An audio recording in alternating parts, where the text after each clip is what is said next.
Isa sa mga struggle talaga kapag magbibigay yung pasyente, napakahirap talaga nilang igalaw, lalo na sa case ng pasyente natin ngayon na bedridden na lang din siya. Hi guys! Welcome back again to my vlog, and for this video, share ko sa inyo paano nga ba yung mga technique kapag ganito na mabibigat yung mga pasyente kapag papalitan muna sila ng diaper. Ngayon pala ay nakatuka tayo na tayo magpapalit ng mga diaper na lahat ng mga pasyente dito sa section namin. Kapag ganito pa naman, lalo na napakaraming pasyente na papalitan mo ng diaper, yung mga bedridden na talagang mahihirapan ka at kahit papaano sasakit na lang din talaga yung balakang mo. Lalo na sa case ng pasyente ko na to na siya yung pinakamabigat sa lahat ng mga pasyente ko. Siya yung huli kong papalitan ng diaper kasi siya yung nahuli na kumain kanina. At ang pasyente natin ngayon siya ay nasa 102 years old na rin. At ang patient na rin natin na to bedridden na rin siya, hindi na siya nagsasalita, lagi lang na nakapikit yung mga mata niya at hindi na rin siya kumakain ng mga normal food na katulad ng mga normal natin mga pasyente dito sa facility. Ito kasi pasyente natin gatas na lang yung pinapakain sa kanya. Tapos pinapadala lang yung pinakagatas dun sa area kung saan binutasan yung area ng kanyang tiyan. And guys, di ko talaga masyado ma-explain kung anong tawag dun sa way ng pagpapakain na yun. Pero yung pasyente natin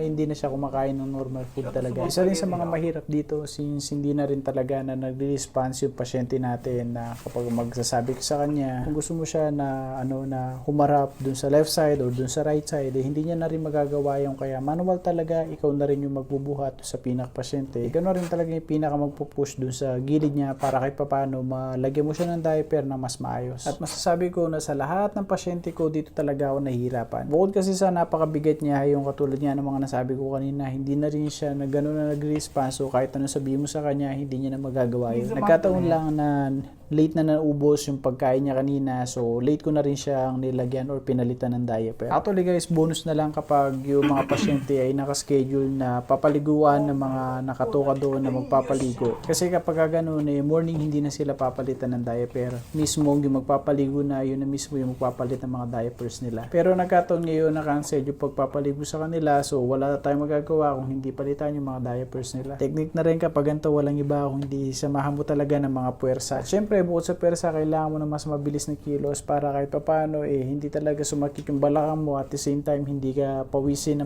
dito, lalo na kapag ganito yung pasyente mo na talagang napakahirap talaga na palitan ng diaper kasi nga wala na rin siya, hindi na rin siya nagre-response sa kung ano man ang sabihin mo sa kanya. At syempre nawa ko dun sa pasyente natin na to na umabot siya ng ganitong edad na bakit sa ganitong sitwasyon hindi na siya inalagaan ng mga anak niya. Actually hindi lang naman yung pasyente natin na to, lahat ng mga pasyente natin dito sa facility na napakarami. Talaga naman ang papatanong ko na lang na bakit hindi na lang yung mga anak nila yung mag-alaga para sa kanila. Kaya madalas may mga pasyente tayo na nagtatanong ng mga schedules kung may mga dalaw daw ba sila. Kasi guys, hindi man talaga nila sabihin, syempre bilang magulang, naghahangad ka rin na makita yung mga anak mo, naghahangad ka rin na kahit paano may mga dumalaw sa'yo. Pero itong pasyente ko na to, magsimula nung dumating ako dito, hindi ko pa nakita na dinalaw siya ng mga kamag-anak niya. Doon kasi doon sa pinaka face sheet, hindi ko pa siya nakita or hindi ko pa nakita yung pinaka contact person kung sino yung in charge or kung sino yung tatawagan dito sa pasyente na to. Kaya yung magsimula nung pagdating ko talaga dito, hindi ko pa nakita na dinalaw nila itong pasyente ko na to. Marami naman din talaga na nagsasabi na mahirap ang trabaho bilang caregiver, which is totoo naman, lalo na kapag nakatuka sa mga ganito na pasyente na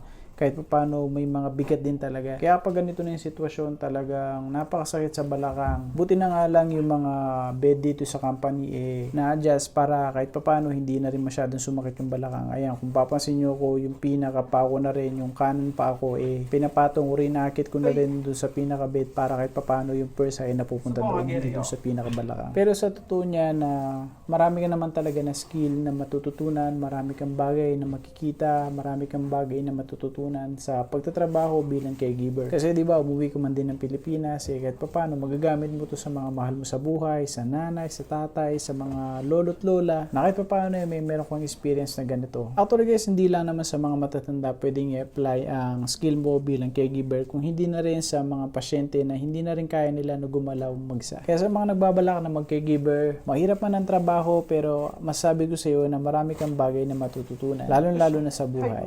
Yun lang.